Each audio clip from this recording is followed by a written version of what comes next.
few months ago, I went to Ukraine, and I was surprised to find that the West is like heaven, basically, wonderful. East, a big bombardment. But anyway, I just happened to show that I have been there. Anyway, 988 is the key point, because in 998 the Duke of Kiev became a Catholic. I say a Catholic because at that time the East and the West Roman Empire hadn't divided into the Greek Orthodox or the Catholics. So he became, in other words, Vladimir in 988 became a Catholic.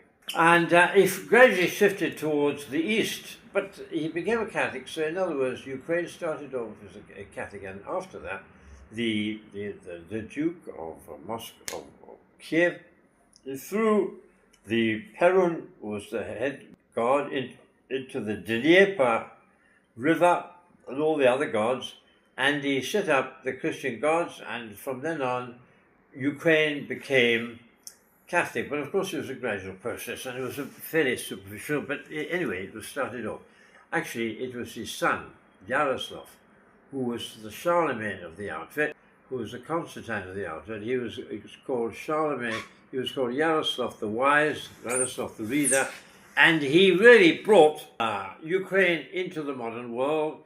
And he set up all these beautiful churches in Sofia, copying the Constantinople cupolas, beautiful red things, and they're still there. And of course, a lot has been destroyed because of the Mongolian onslaught of the situation.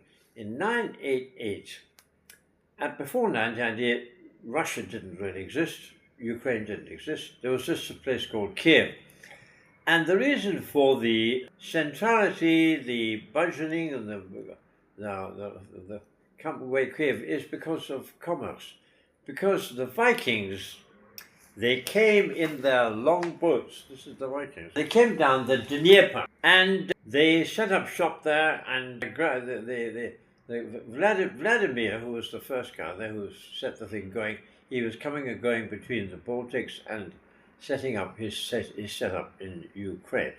So these guys, this was called Kiev Rus. Kiev's the name of the city, Rus, because the Vikings had red faces, Rus, and also they were oarsmen. So the word for rowing was Rus.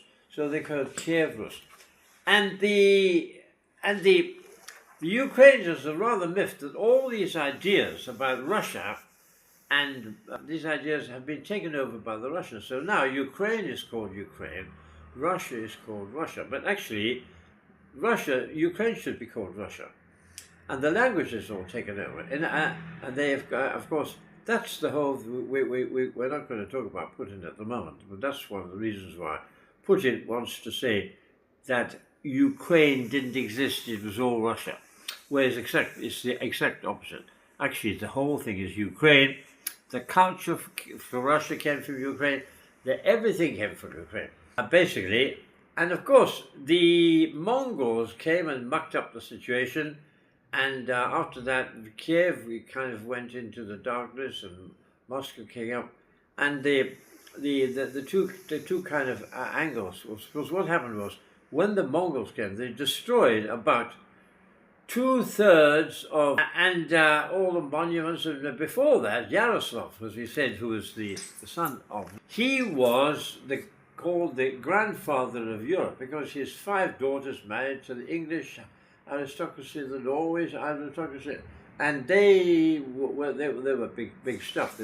People used to go there, and even now, if you read the Russian accounts, Kiev is the spiritual center of the Russian people, and that's why that's why the whole thing has been going on. Now, if you go even further back, who are these people? Well, if you go to the north of the Caspians, you have the Khazars, and according to the Ukrainians, of course, it's all myth, because to mention the Russians again, they're two together.